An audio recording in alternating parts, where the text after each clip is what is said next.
pessoal. Valeu, boa noite. Salve, Bernardo.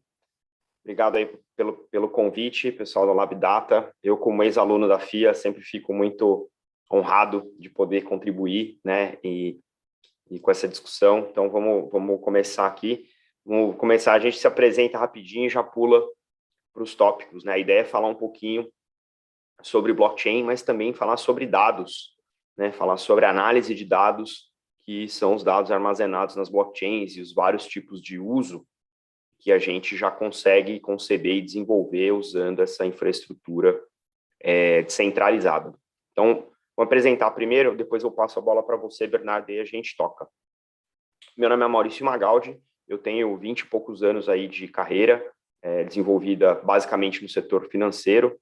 Hoje eu dirijo uma divisão aqui na 11FS, que é uma consultoria inglesa, onde a gente faz um trabalho de estratégia, ajudando bancos, reguladores, fintechs e até mesmo os criptonativos a adotarem ferramentas da Web3, ferramentas de cripto, blockchain, naquilo que eles fazem de negócio, para que tenham a possibilidade de usar essas infraestruturas centralizadas de uma maneira que aumente a possibilidade deles atingirem as metas estratégicas, né, dos seus negócios e, obviamente, atrair potencialmente um novo público, né, em relação ao uso dessas soluções.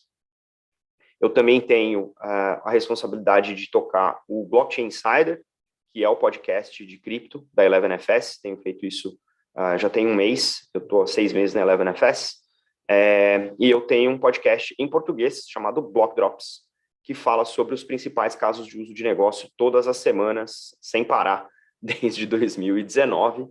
Então, é um mundo que eu gosto bastante, me interesso muito, estudo com muito prazer e tenho feito bom uso desse estudo na vida profissional, né? E, além disso tudo, eu tenho participação como board member, né? Como membro do conselho ou advisor ou mentor de 4 startups brasileiras de blockchain, onde eu dou a minha contribuição aí, ocasionalmente, para os empreendedores. E que mais? É isso, 2 filhos, 2 gatos, uma esposa, 3 bandas de heavy metal e crossfit. Então, é um pouquinho do que eu faço aí da vida, né? Vamos encaixando aí esse quebra-cabeça. E tenho o prazer aí de estar aqui trocando ideia com o meu amigo Bernardo, já de longa data aí nessa jornada das blockchains. Bernardo, boa noite. Conta um pouquinho aí da tua história.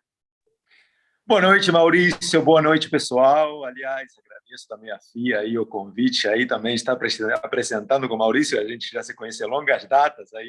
A gente trabalhou junto como executivo dentro da IBM. Logo depois, aí no 2017, depois de 20 e tantos anos de carreira na IBM, saí da IBM e continuei com esse maravilhoso mundo aí de blockchain. Realmente é apaixonante, porque realmente você não sabe como essas novas tecnologias, essa nova era da informação, para onde que irá caminhar, né? Então, a gente conheceu o blockchain, né? Ou seja, ficou mais conhecido em 2008 aí com as criptomoedas, mas a gente realmente nunca imaginou que iria ser uma revolução, iria ser uma virada de chave, como hoje está acontecendo, né? E como bem Maurício falou, a gente vai descobrir aí um potencial enorme de blockchain, uma nova visão de blockchain, né? O blockchain tem o potencial de revolucionar muito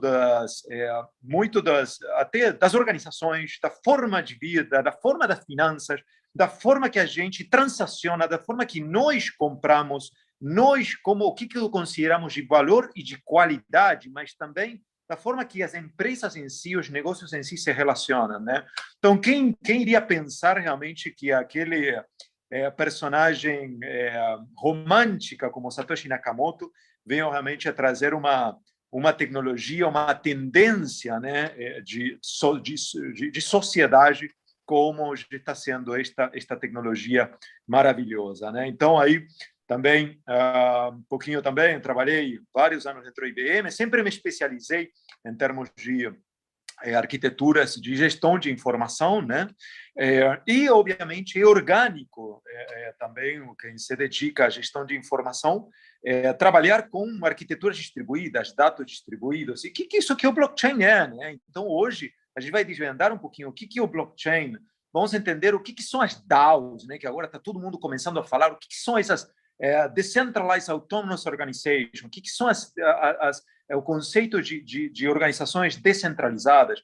Vamos entender também o poder que empresas, tem várias empresas hoje que fazem análise de dados em relação à segurança, à prevenção à fraude, compliance. Vamos entender essa estratégia e também como os governos vêm também a contribuir dentro do ambiente cripto, né? Tradicionalmente, quando você falava de governo e regulações, todo mundo se erizava os cabelos, né? Mas o fato é que o objetivo dos governos hoje estão entrando também dentro do lado bom da força.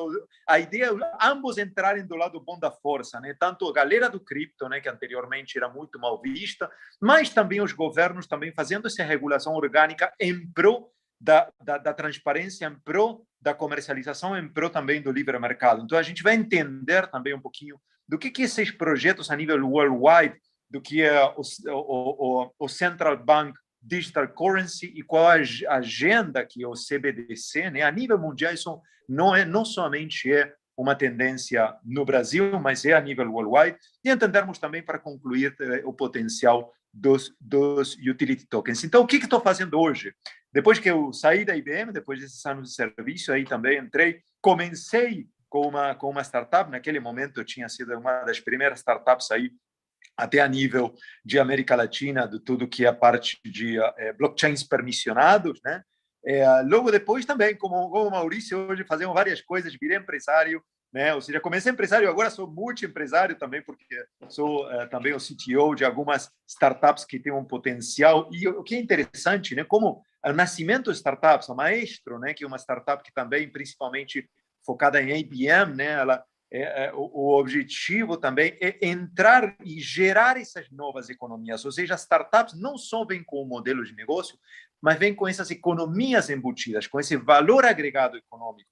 Então, a gente vai entender muito rapidamente o que é esses utility tokens que as startups estão criando, essas microeconomias, tudo que é economias a nova vinda do escambo, né? Hoje, a gente acaba não acreditando muito nas moedas fiat, com esse vai e volta, né? Essa inflação que está acontecendo a nível mundial, e o mundo está realmente prestando atenção no que são dos liquidation, dos ativos autoliquidados, né? Então, a gente vai falar um pouquinho de tudo isso. Então, hoje eu faço parte não só também da Interchains, que é uma empresa aí de desenvolvimento de novos negócios, arquiteturas e desenvolvimento próprios de tecnologias de blockchain públicas e permissionadas, de apps, né, aplicações distribuídas, mas também de outras iniciativas como Sharhood, como Maestro, como outras startups também que fazem parte desse novo mundo de inovação. Beleza?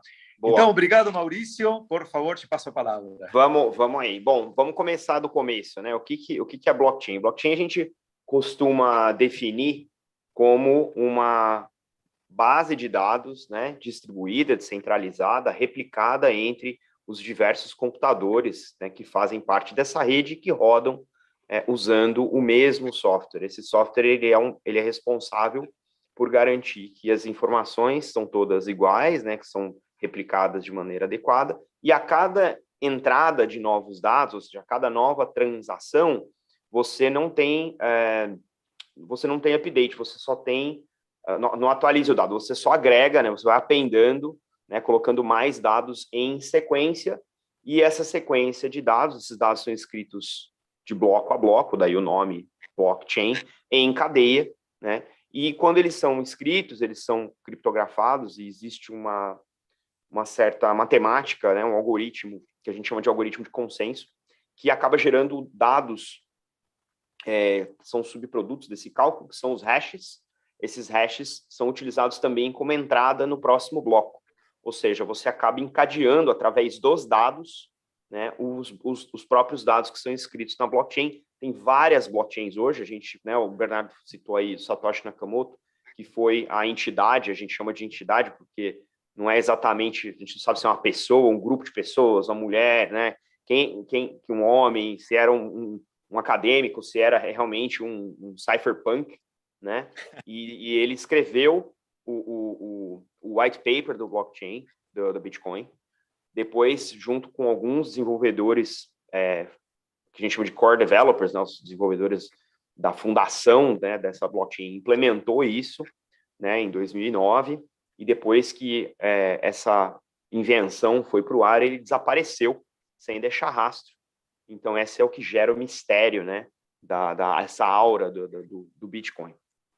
O Bitcoin teve o que a gente chama de forks, né, que são derivações do código base para finalidades específicas ao longo da sua história, enquanto a comunidade dos core developers não chegava num acordo de que direção levar a implementação, eles se separavam, a gente chama de fork, que é o garfo, né, a separação na estrada, né, entre uma blockchain e outra. Então, você tem aí alguns forks do Bitcoin. Uma segunda geração de blockchains, que a gente chama de programáveis, nasceu quando veio o Ethereum, que lançou o conceito de smart contracts, que é uma linguagem, é um jargão, né, da indústria cripto para dizer que programas de computadores, né, if then else, né, se uma condição existe, você executa uma instrução, se ela não existe, você executa outra. É uma linguagem chamada Solidity, que é utilizada no ecossistema do Ethereum. O Ethereum hoje tem aí mais de, eu acho que é mais de $1 trilhão presos, a gente chama, né, de locked, dentro do ecossistema do Ethereum, seja ele na camada 1, seja ele na camada 2, que são as blockchains subordinadas ao Ethereum, que ajudam o Ethereum a ter escalabilidade em vários casos de uso. Então, essa é a segunda geração que a gente chama das blockchains, que são as blockchains programáveis. E aí tem uma terceira geração, por assim dizer, né, que são as blockchains que são programáveis, mas que tem uma arquitetura baseada numa layer zero, que é o caso da Polkadot, que tem uma fundação, que são como se fosse a padronização de como as blockchains funcionam, e aí você tem várias parachains ao redor dessa blockchain operando, né, em sincronia com esses padrões, e tem o ecossistema da Cosmos, que é um padrão de blockchain que foi criado para ser interoperável entre diversas blockchains. Então, essa é assim, a família da terceira geração dessas blockchains. Vocês estão me ouvindo falar de blockchain? No mundo das cripto, todas essas blockchains têm um token nativo, que é o token que é utilizado para operacionalizar essas blockchains, para pagar o custo de transação dessas blockchains, que são as tais das criptomoedas, né? Eu falei da blockchain do Bitcoin, tem o Bitcoin, o BTC, que é o token nativo, né, da rede do Bitcoin. O Ethereum tem o Ether, né? E cada uma das outras blockchains tem a sua moeda aqui, né, criptomoeda, entre aspas, né, nativa para operacionalizar o uso dessa infraestrutura, né? E todos esses exemplos que eu dei são exemplos de blockchains públicas. São infraestruturas que qualquer um pode participar, qualquer um pode implementar. Elas são infraestruturas que a gente chama no inglês de permissionless, né? Não preciso de permissão para usar essa infraestrutura, mas posso pagar o custo de operacionalizar isso usando essas criptomoedas. E é por conta desse tipo de arquitetura que a gente considera que essas blockchains públicas, hoje a gente consegue precificar a infraestrutura descentralizada, transacional, que são essas blockchains, em tempo real. Esse é o valor que é pago, né, em reais ou dólares para você ter uma dessas criptomoedas para poder usá-las, né, para desenvolvimento de aplicações e coisas afim. Então, esse é o meu apanhado, mas não existem só blockchains públicas. O Bernardo sabe muito bem, já trabalha, é membro aí também do capítulo Hyperledger no Brasil. Tem outros tipos de blockchain que não são as públicas. Você quer elaborar um pouquinho nisso, Bernardo? Isso, é interessante que você falou, porque tem dois pontos aí que às vezes acabam gerando um pouquinho de confusão, né? Ou seja, o pessoal acaba fazendo trading de cripto pensando que o que menos geralmente a galera sabe que, na verdade, o que são as cripto? As criptos são pagas pelo direito de processamento, né? Porque eu sempre falo que para onde que caminha todo esse ecossistema de blockchain? Na verdade, o ecossistema de blockchain, tanto das públicas como das permissionadas, ele está caminhando para ser a próxima nuvem, né? A próxima registro de dados em nuvem. Eu sempre falo que hoje a gente conhece as nuvens como a Amazon, a Google, né? Que são infraestruturas específicas de empresa. Então, uma boa analogia para o pessoal entender direito para onde que caminha, por que existem todos esses blockchains, né?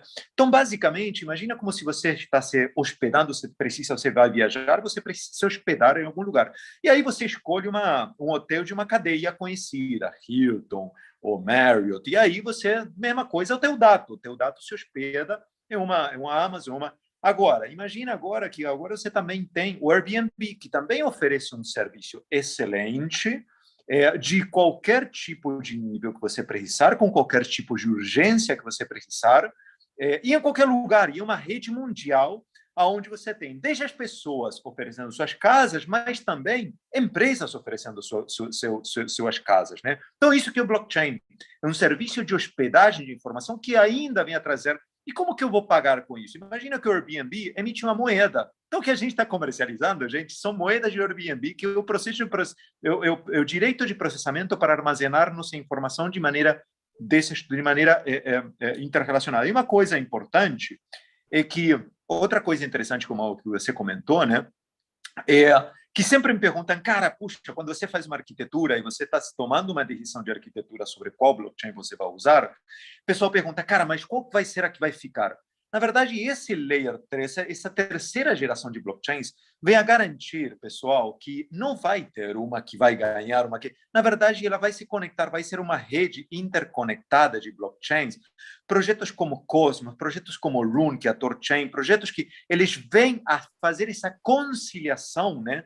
Onde você transparentemente você vai armazenar teu dado na nuvem e, puxa, você vai pagar por um direito de processamento e isso vai ser distribuído, vai ser gerenciado por esses novos projetos, que são os blockchains da terceira geração. A gente não precisa tanto se preocupar de qual será que é a blockchain que vai ganhar, será que meu projeto vai sair, se essa... Não é assim também, beleza? Então, é importante também esclarecer isso. Uma coisa importante, obviamente, que vem a trazer um pouco mais de garantia, é o que a empresa, né, faz em relação, por exemplo, todo sistema tem bugs, né? Todo blockchain pode chegar a ter bugs, mas o que a empresa faz em relação a isso, né? Então, aí você vê uma empresa, como a Solar, né? Empresas que elas reagem rapidamente para essa correção, né? Então, isso é importante também, que venha trazer transparência aos projetos, né? Beleza, pessoal? Então, basicamente isso. E outra coisa importante, agora sim, de repente, entrando um pouquinho mais no poder de transformação que vem o blockchain vem oferecer, né, ou as arquiteturas de novo negócio que o blockchain vem oferecer, é a capacidade DAO, né? Então, aqui o Maurício comentou a capacidade da distribuição da informação, dos níveis de blockchains, mas a gente também tem aqueles tokens, que são os tokens originais, e tem os tokens que hoje as empresas, graças a essa capacidade de criar novas economias, porque o que o blockchain fez foi criar uma economia de direitos de processamento, mas também a partir daí você pode criar uma nova economia que é justamente esses tokens que as empresas estão criando, né? Então você tem o que chama-se utility tokens, que é novamente aqueles tokens que são específicos, como se fosse um programa de milhagem, né? Um consórcio pode criar um programa de milhagem, uma milha ou um ponto ou um crédito de ticket restaurante, alguma coisa. É basicamente um valor específico desse consórcio de um grupo de empresas que pode servir para trocá-lo por um serviço, por um produto. Esses são utility tokens. E também existe aí os stablecoins, que a gente vai entrar um pouquinho mais em detalhe, mas existe também os governance tokens. E aí que surge esse negócio. Bernardo, o que são esses governance tokens? Aí que surge o negócio da DAO. E o que é uma DAO? Né? Uma DAO é um novo modelo de negócio também proposto que vem também embutido com esses novos negócios de blockchain, vem acelerar, né? Onde você hoje pode delegar decisões da tua empresa. Imagina que eu sou uma empresa ou um consórcio, faço parte de um consórcio de empresas e eu quero aumentar meu engajamento na minha comunidade, mas também, como eu tenho uma comunidade que é muito fidedigna, né? Eu quero também aumentar a participação dessa comunidade. Então, o que eu faço é distribuir utility tokens, que também correspondem a direitos, que podem ser direitos de votação, direitos de participação, qualquer tipo de direito que eu queira delegar, né? E eu posso distribuir isso no que chama-se de governance token, tá?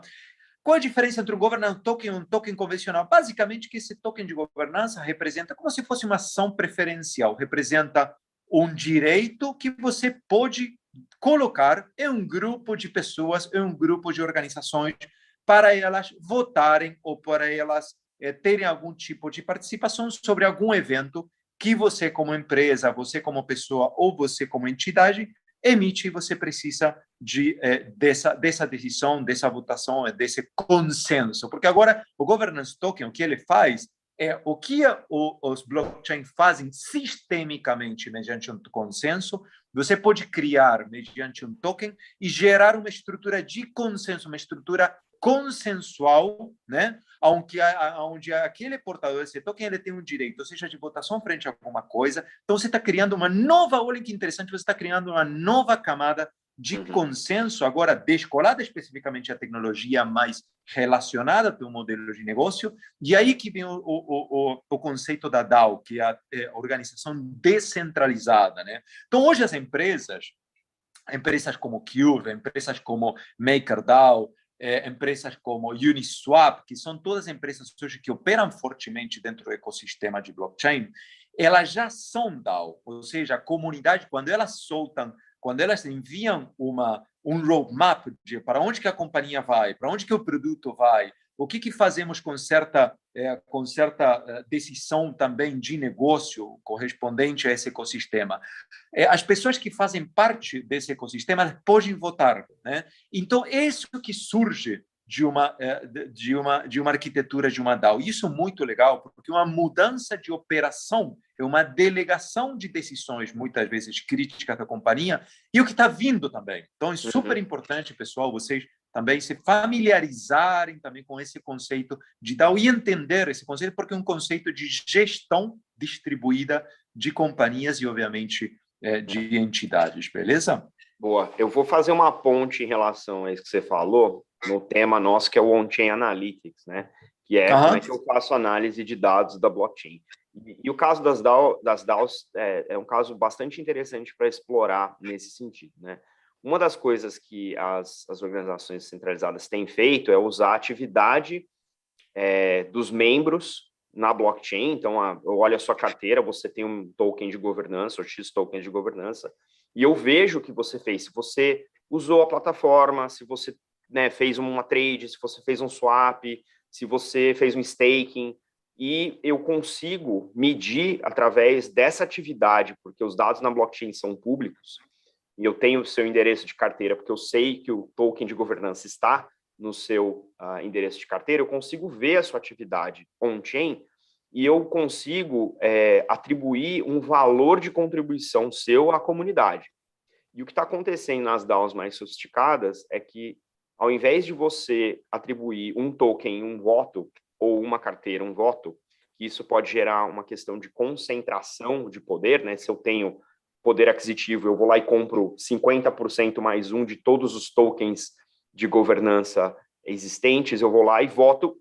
Eu posso não só pleitear itens, né, de votação, mas eu posso votar a favor ou contra qualquer que seja a proposta, e isso gera um desequilíbrio na DAO e ela deixa de ser descentralizada como por conceito, né? Para evitar esse tipo de concentração, o pessoal está começando a aplicar On-Chain Analytics para as carteiras que detêm os tokens de governança, para que você tenha não só a questão do um token, um voto, mas também um volume de contribuição para ser associado a que tamanho tem o seu voto quando você vai eleger alguma proposta, né? Essas DAOs são bem baseadas em propostas. A gente teve um incidente recente numa DAO em que um dos membros fez um empréstimo, um flash loan, que é uma das coisas em finança centralizada em que você faz o empréstimo e paga ele na mesma transação, só que essa transação ela demora 10 segundos,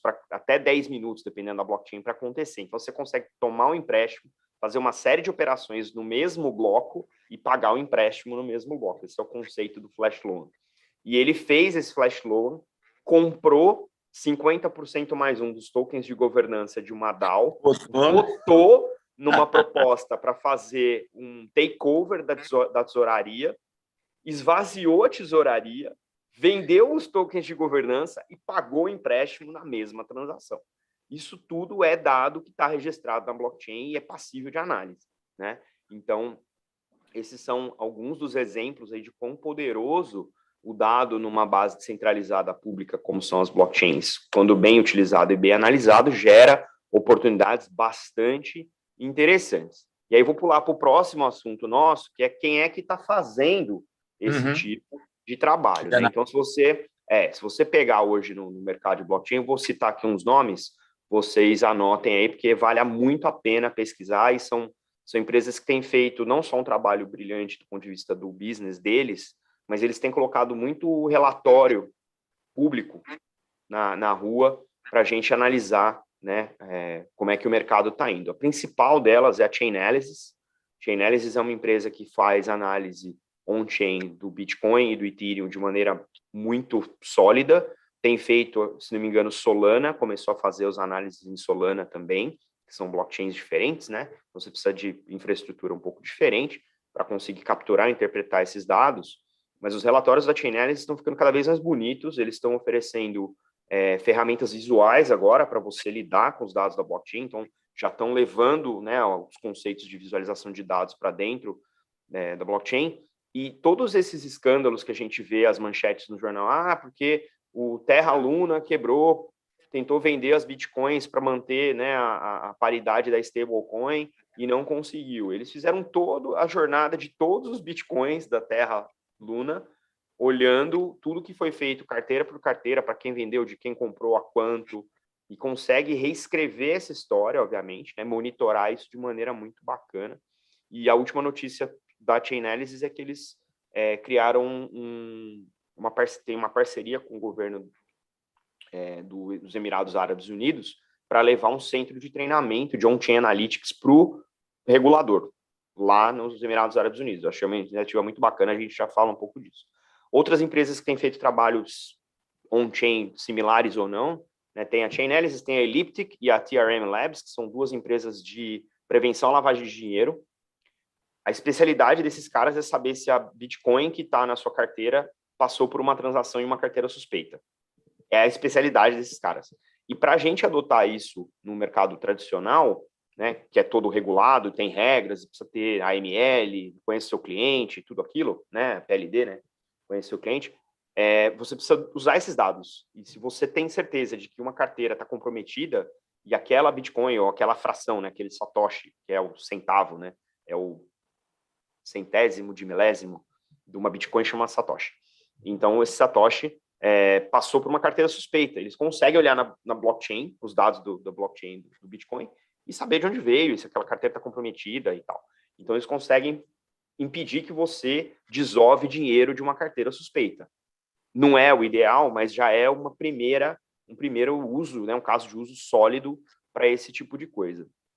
Então, TRM, a TRM Labs, né, e a Elliptic estão fazendo isso. Uma outra empresa que eu acho super bacana, que está fazendo coisas similares, que é a Sardine, Sardinha mesmo, né? Sardine AI, que em cima dos dados da blockchain, que a gente chama de on-chain data, e dados off-chain, são os dados que não estão na blockchain, estão combinando dados de mercado tradicional com os dados de mercado cripto, eles montam uma inteligência em tempo real para fazer verificação de fraude no momento do pagamento. Qual que é a sacada aí, né? Você fazer on-ramp, que é levar o dinheiro fiat do mercado tradicional para dentro de cripto, e off-ramp, que é pegar o dinheiro de cripto e converter ele em fiat, que é moeda fiduciária, né? Real, dólar, etc. Você passa por diferentes infraestruturas. A cripto é uma infraestrutura, o Pix, por exemplo, é outra, né? São arquiteturas técnicas diferentes, etc. Então, no meio aí, você pode ter questões de fraude. Então, a Sardine combina essas duas informações para evitar que essa fraude exista, e se não for fraude, que ela passe de maneira, né, que o ideal é que se você não é um agente, um corruptor, né, um agente ruim do mercado, você possa transacionar de maneira livre. Então a Sardine está usando muita modelagem em cima disso, e é um projeto bastante interessante, inclusive para aumentar, né, o uso dessa infraestrutura cripto no mercado. E aí, para quem gosta, né, e eu imagino que a gente tem aqui uma galera que faz análise, que mexe com ferramenta, a sugestão é acessar a Dune, D-U-N-E, igual o filme, o livro lá, né, .com, que é uma plataforma de dashboarding. Você consegue, para várias blockchains, montar ou até assinar de outros usuários, outros analistas, os dashboards que eles montam lá, e você pode fazer as suas análises, vender o seu peixe lá também, né, no marketplace deles de análise.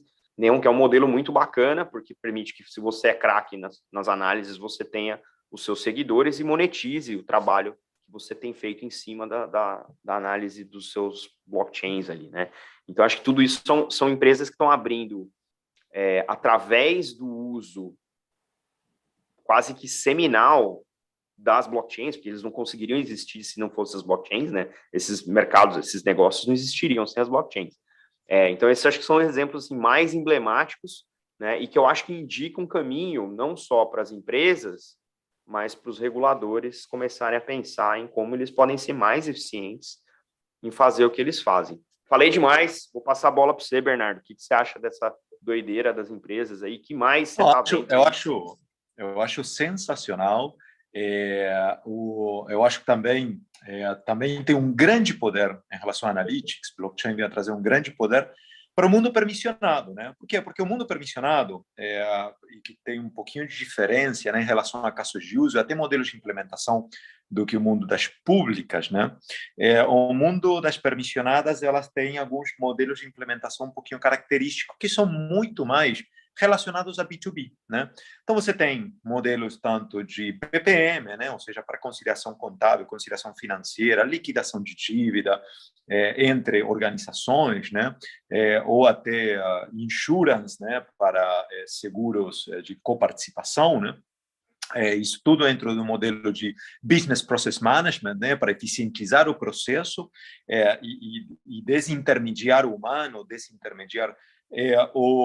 você também tem um modelo de implementação de digital identity, né, que também agora está entrando dentro do que as públicas com o novo token, né, com o novo modelo de token de identidade.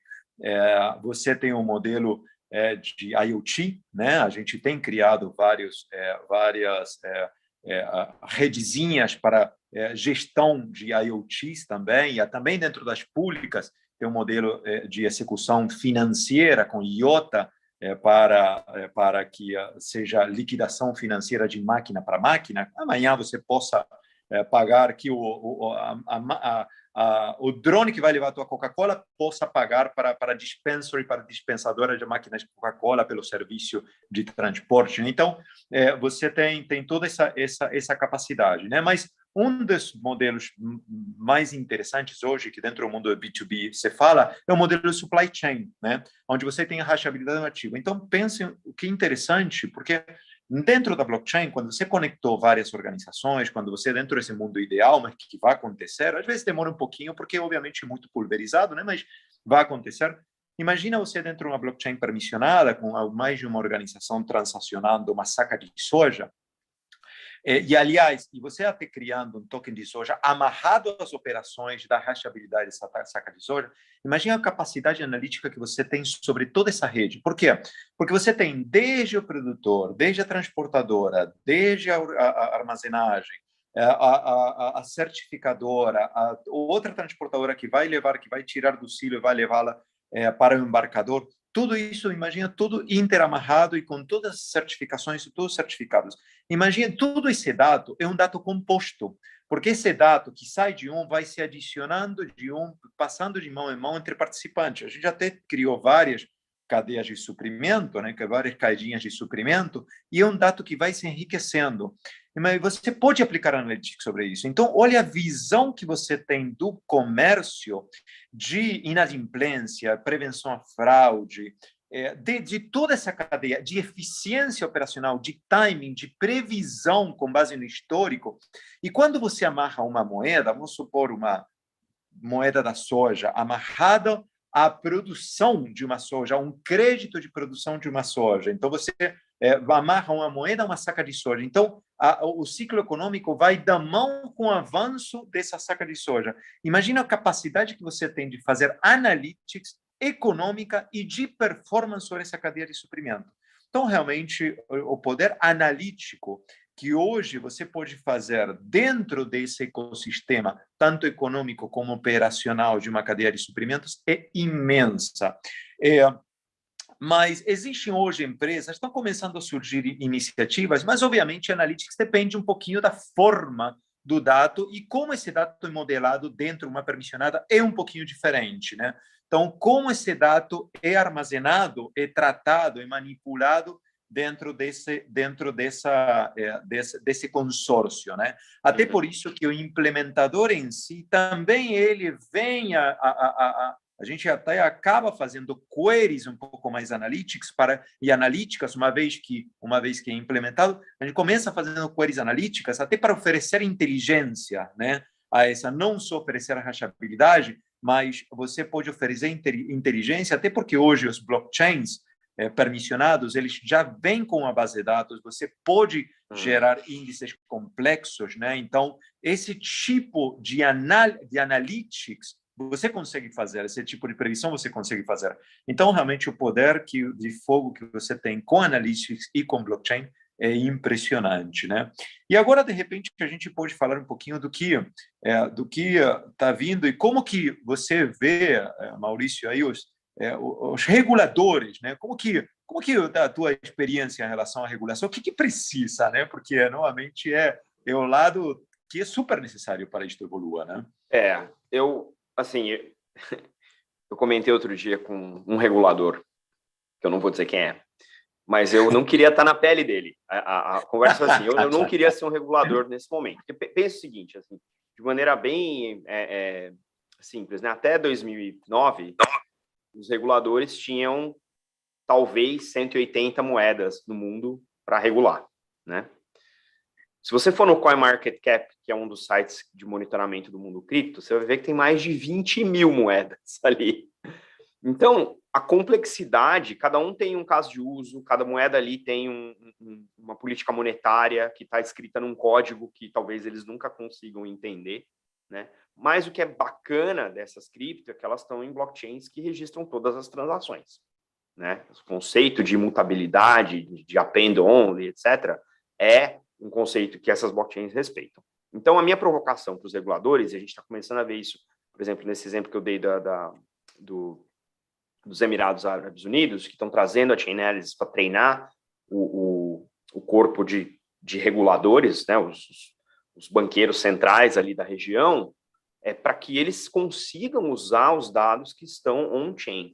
Se você pegar qualquer regulador do mercado financeiro, que é de onde eu venho, mercado financeiro, você tem o fechamento do final do mês, aí você tem os relatórios regulatórios que você faz no primeiro dia útil, segundo dia útil, terceiro dia útil, até o 45 dias para frente. Aí tem o relatório trimestral, que é 90 dias para frente, aí tem o semestral.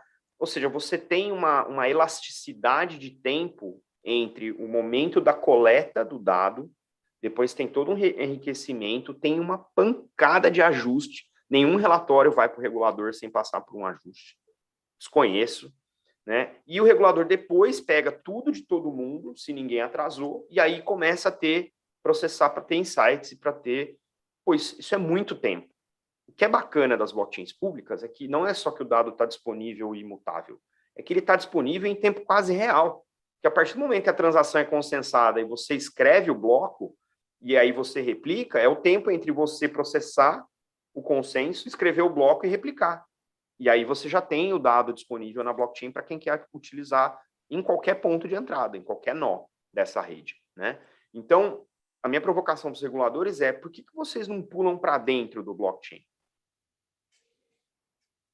Coloca a capacidade que você já tem de fazer análise de relatórios que você recebe 90 dias atrasado, não atrasado, mas distante do evento, né, que marcou aquela informação, e passa a utilizar essa capacidade que já existe, como as empresas que a gente comentou estão fazendo, em benefício próprio. Porque aí você não vai ter, por exemplo, uma demora que nem aconteceu em 2008. Uma das coisas que gerou o problema da crise financeira é que os dados eram completamente obscuros. Você demorava semanas para saber o que estava acontecendo fora dos Estados Unidos. Então, se o CFO de um banco grande dos Estados Unidos, baseado nos Estados Unidos, que tem operação no mundo inteiro, demorava 3 semanas para saber qual que é a posição de derivativo dele, tá ferrado. Em 3 semanas tem muita coisa para acontecer e você acaba impondo risco sistêmico para o mercado financeiro. Então, a conversa com os reguladores, e eu estou começando a ver isso nesse exemplo do pessoal dos Emirados Árabes, é que se você, enquanto regulador, conseguir antecipar o que está acontecendo através dos dados que estão online e em tempo quase real, a latência que era de até 90 dias cai para questão de segundos. E aí você tem todo o tempo do mundo para fazer análise daquilo que está acontecendo, de maneira contínua, o que é outra coisa bacana de usar a blockchain enquanto fonte de dados, né? Então, isso é bem interessante do ponto de vista de poder utilizar. Tem outros desdobramentos de você poder escrever SDKs, etc., mas isso não tem tanto a ver com dado quanto essa questão de ter a base disponível em tempo quase real, com toda a história daquele dinheiro, para você poder fazer senso do que está acontecendo no mercado que você já regula. Então, acho que essa é uma provocação bacana e eu acho que a gente vai começar a ver cada vez mais isso, especialmente quando, hoje, se eu não estou enganado, pelos números do BIS, que é o Banco Central dos Bancos Centrais, né, o Bank for International Settlement, 90% dos bancos centrais ao redor do mundo estão experimentando alguma coisa em relação às tais moedas digitais dos bancos centrais, também chamadas de CBDC, por causa da sigla em inglês. Eu tenho minhas diferenças com CBDC, dependendo do modo em como ela for implementada, mas se ela for utilizar uma infraestrutura como essa, de blockchain ou uma DLT, para fazer, para implementar esse CBDC, essa moeda digital, né, o real digital, como a gente está vendo no projeto do Lift Challenge aqui no Brasil, é uma infraestrutura de dados poderosíssima para que, se o regulador for realmente tombar o mercado financeiro para uma infraestrutura dessa, as possibilidades são bastante grandes. Você tinha até comentado na nossa preparação alguns exemplos de casos de uso. Conta um pouco para a gente aí. Então, também aderindo um pouquinho também a esse papo e justamente o componente de permissionamento, né? Porque a gente vê cada vez mais empresas, não só das redes permissionadas, né? Como Corda, Hyperledger, Coro, mas também estamos vendo aí iniciativas como a da Aave, né? A Aave Arc, que ela vem com esse componente até de permissionamento, até porque o grande valor de permissionamento vem a trazer, e o adicional, que é a irrepudiabilidade da transação. Ou seja, se eu coloco meu certificado digital, isso também adicionando a provocação do regulador, por que não entrar, né? Um momento perfeito, um timing perfeito para entrar. Porque se eu tenho o componente do permissionamento, ou seja, eu tenho a minha identificação em toda a transação, eu estou gravando ela com meu certificado digital, ou seja, eu estou incorporando dentro da minha carteira. Agora, a minha carteira vai ser basicamente o certificado digital emitido pelo governo. Ou seja, eu não posso falar que meu CPF não é meu CPF. Se eu assino na transação, se eu escrevo alguma coisa no blockchain com meu CPF digital, com meu dentro do componente de permissionamento, ou com meu CNPJ, né? Isso é irrepudiável e isso adiciona mais ainda o fato, reforça mais ainda o fato da facilidade, né? Que o regulador, como facilita o trabalho também do regulador, né? Porque isso já, até judicialmente, você não pode falar que não foi você. Então, realmente, eu acho que é um timing excelente aí para que os reguladores, né, já embarquem dentro e comecem a observar aí todos os movimentos que estão tendo. E também, obviamente, indo para o lado do CBDC, aquilo que estávamos falando ontem, o potencial que o CBDC pode chegar a ter de poder começar a transformar o digital currency até dentro do blockchain, porque quanto custa emitir R$1? Quanto custa imprimir R$1, né? O custo da impressão não é somente o papel, né? Não é somente. Você tem um custo de segurança, você tem um custo de transporte, você tem um custo de análise econômica, você tem um custo da regulação, você tem um custo. O real em si, o dólar em si, a moeda fiat em si, é extremamente custosa por todo esse colateral que é a impressão de um dólar ou de um real, né? Então, o que eu estou vendo aí com o potencial que também você tem o digital currency, o central bank digital currency, que até a Casa da Moeda amanhã pode se transformar, né? Imagina todas essas regulações que são até um pouquinho especulativas ou às vezes até de fórmulas matemáticas que também vão a nível mundial. Imagina tudo isso sendo calculado e autorregulado por uma série de contratos inteligentes, né? Então, o que eu acho que futuramente vai se ter, não vai ser de um dia para outro, obviamente, mas de repente até a Casa da Moeda seja uma Casa da Moeda autorregulada ou pelo menos com um forte componente sendo executado em contratos inteligentes, né? E isso aí, vem... Opa. aí o degen, né, o degenerado em mim, vai discordar, porque a gente tem uma questão que não é só uma questão ética, é uma questão do ethos, né, que é a base, os valores, né, o conjunto de valores do cripto enquanto movimento, né, da Web3 e regulação, né? E eu acho que o gap aí não está nem na questão do ethos em si, mas em como as coisas são encaradas, porque essa infraestrutura ela é diferente, né? Então, quando a gente fala que cripto é global, ou seja, não tem fronteira, é digital, não tem presença física, e é 24/7, funciona o dia todo, todos os dias da semana, sábado, domingo, feriado, não interessa, está funcionando, né? Então, por si só, já é um conjunto de temas que não tem nenhuma sobreposição com jurisdição e soberania dentro de fronteira. Então, eu acho que vai requerer, e aí eu acho que é o desafio da regulação utilizar essas infraestruturas, é você tentar aplicar modelos mentais atuais no novo paradigma. É muito difícil e, invariavelmente, você vai acabar tomando decisões equivocadas na implementação de alguma coisa cujo paradigma é tão diferente daquilo que você está acostumado, que é controle central, banco central, né? E aí você tem infraestrutura descentralizada. Essas coisas não se falam, né? Então, para a gente começar a ver algumas coisas tangíveis, todo o modelo mental framework da soberania nacional vai passar por algum tipo de ajuste para poder capturar as oportunidades do novo paradigma descentralizado que é oferecido pela infraestrutura, né, das cripto e das blockchains, porque eu acho que aí sim a gente vai ter grandes unlocks, grandes destravamentos de eficiência, de integração, de colaboração, de igualdade, de maior acesso. Então, eu acho que tem algumas coisas que vão precisar ser ajustadas. Eu não tenho resposta, só tenho as perguntas. Mas eu acho que a gente está começando a ver reguladores interessados a entender, olha, talvez eu não precise, se eu já tenho os dados do jeito que eles estão aí, são imutáveis, talvez eu não precise exercer o torniquete que eu exerço num ambiente em que eu não consigo saber que sistema está rodando o produto. Você já viu, viu algum regulador escrever um pedaço de código que roda no mainframe de um banco? Não.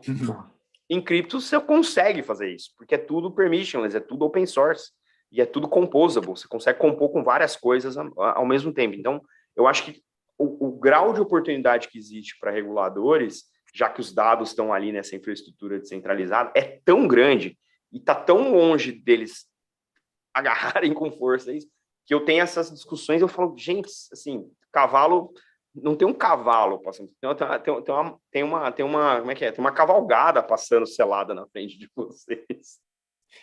Eu acho que, de repente, como tudo, deve ser um mundo um pouquinho mix, né? Porque o que acontece? O ecossistema aí de DeFi, né, que é finanças descentralizadas, para quem não está familiarizado com o ambiente, dentro do DeFi você tem todo um ecossistema assim, de serviços financeiros dentro de blockchain, de cripto e tudo, né? O que torna isso viável em criptos que são altamente especulativas, altamente inestáveis, são as stablecoins, né?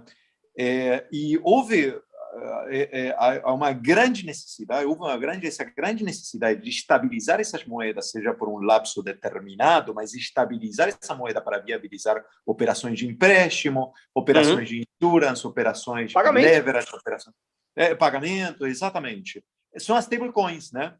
Você acha que, de repente, isso acaba saindo da iniciativa privada? Ou seja, então, você não acha que seria um ambiente... Estou especulando aqui, mas você acha que não seria um ambiente inicial seguro que reguladores, que os bancos comecem a fazer essas experimentações com stablecoins um pouquinho mais oficiais para depois, naturalmente, ir importando todo esse... Que nem os bancos, né? Você tem todo um legado imenso de processo que não vai acontecer de um dia para o outro, né? Claro. Mas eu acho que esse sandbox que hoje está sendo canalizado pela iniciativa privada, né? Como Tether, como Terra, né? E às vezes com alto risco, né? Especulativo até, né? Que é o que aconteceu já recentemente. Você não acha que seria um bom step para que os reguladores comecem a fazer essas experimentações?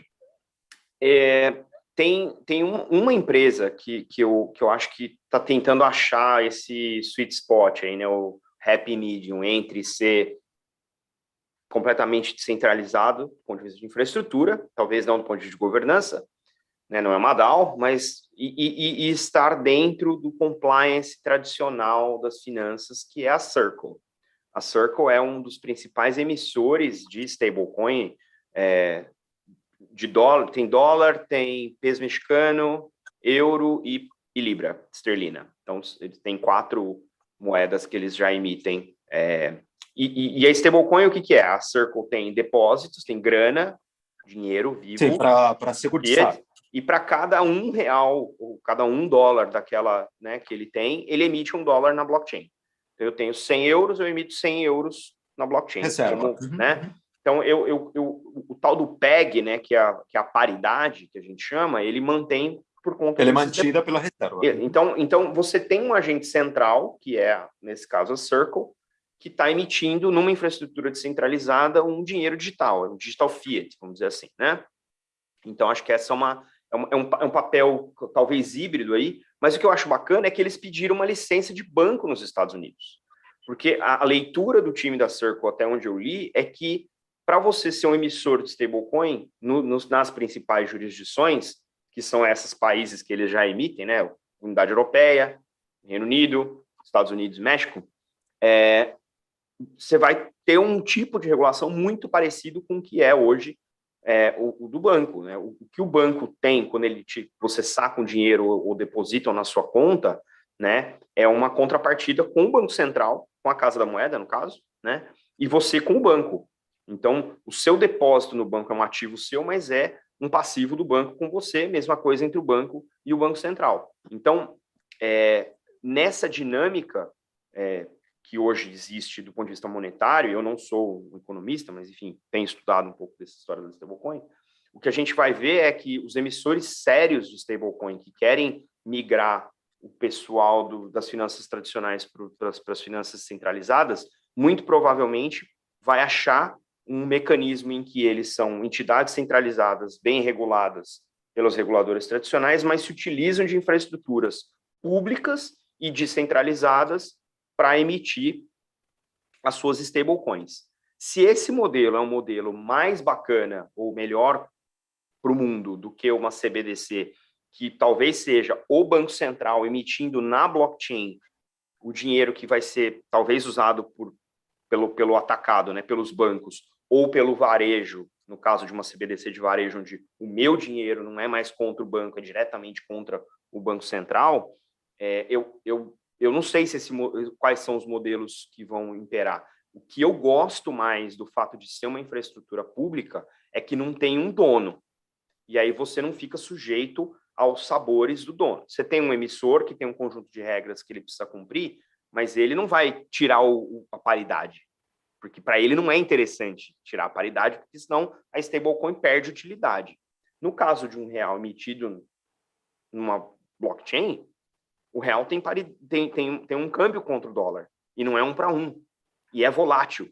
Então, qual a vantagem de você ter, numa infraestrutura pública descentralizada, o real digital se você tem a volatilidade contra uma outra stablecoin ou contra a própria fiat. Então, eu acho que tem um estudo monetário para ser feito e que eu acho que até o Banco Central está usando o Lift Challenge para evoluir nessa direção, que eu acho fantástico, e aprender quais são essas questões, né? Porque tem muita... Óbvio, a gente está falando aqui de uma porcentagem muito pequena da população no Brasil que vai ter o acesso a fazer o uso desse negócio. A gente não está falando de uma coisa que é uso corrente, até porque o real digital, apesar de ter previsto o uso offline, eu não sei se tem algum caso de uso offline nessa primeira batelada de pilotos que estão sendo feitos. Dinheiro tem que funcionar em qualquer hora, cara. Dinheiro soberano, e aí acho que essa é a sacada da stablecoin, do ponto de vista de que é 24/7, global, digital, etc. No caso do mundo real, bacana, dinheiro tem que ser aceito. Você não pode recusar real, você não pode recusar me vender. Se eu sou um comércio, se você me pagar em dinheiro, eu sou obrigado a aceitar. Você disse que o termo que você usou agora de não refutabilidade. Não, irrepudiabilidade. Irrepudiabilidade, não pode exatamente. Ser repudiável. Obrigado. Eu tendo aula de português com argentino. Tá ótimo. Então, eu acho que tem uma questão do ponto de vista de experimentação, eu acho que tem que ser experimentado. Essa história de, o regulador... Senta com o regulador e discute o que você quer fazer. Se o regulador não quiser explorar, acha uma jurisdição que queira, porque eu acho que tem muita oportunidade, não só para a gente ser mais eficiente enquanto sociedade, para ser mais transparente, etc. Mas se a gente não experimentar, a gente não vai saber se funciona ou não. A gente vai no mundo da teoria, que é o que eu falo sempre. Então, o pessoal que está assistindo a gente, assim, se tem curiosidade de mexer com cripto, tem medo, pega R$50. Isso aqui não é recomendação de investimento, não. É recomendação de estudo. Vai estudar usando. Vai errar seed phrase lá na MetaMask, ficar puto. Não tem problema. O importante é, se você pretende usar isso em algum momento, você tem que usar. Você saber onde funciona e onde não funciona. E eu acho que é isso que os governos estão começando a fazer. Esse caso, eu fico voltando nesse caso de Dubai, lá dos Emirados Árabes, porque é uma das jurisdições que está avançando mais rapidamente em ter um arcabouço regulatório claro para quem quer operar no mundo das blockchains públicas.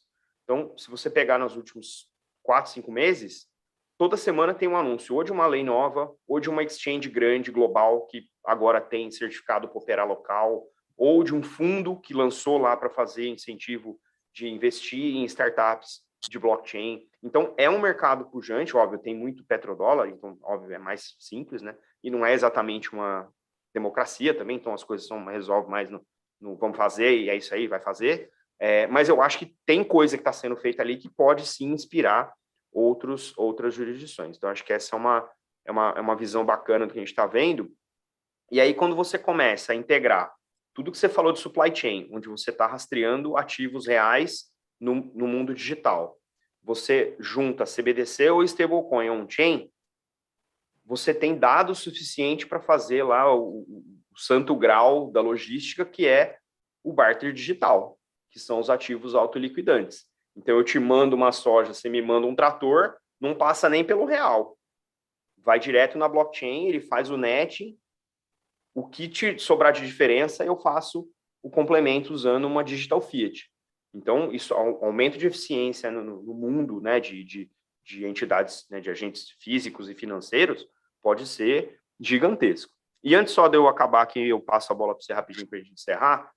Você falou um negócio da logística, que para mim tem um poder muito grande, que é a história do metaverso. E eu já chego lá. Por que eu acho bacana? O que mais me atrai no metaverso não é o imersivo, é o da realidade aumentada.